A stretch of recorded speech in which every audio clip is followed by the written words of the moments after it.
Some people have accused the Bible of being bloodthirsty, and you can understand why. It does mention blood a lot. What's that all about?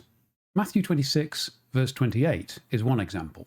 For this is my blood of the covenant, which is poured out for many for the forgiveness of sins. Jesus here is talking about himself. He's talking about his own blood being poured out to ensure forgiveness of sins. Now, the listeners would have known what blood was all about in connection with forgiveness. The Levitical laws, the laws set out by Moses, talk so much about sacrifice and the use of blood and how that restores people's relationships. During one of the great plagues of Egypt, the blood of a lamb was sprinkled around the doorpost, and this ensured that the occupants of that building were safe when the angel of death went through to take the firstborn.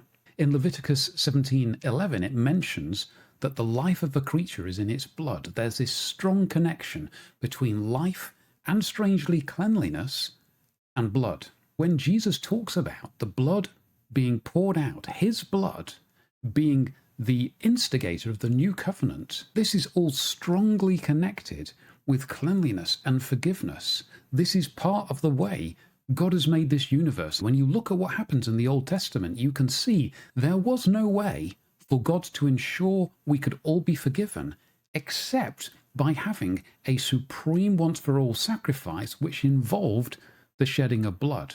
Because literally and figuratively, that blood secures our forgiveness. I have to admit that I do find that strange, and this is one of the questions that I might want to ask God when we get into the next life. God, why is blood important for forgiveness?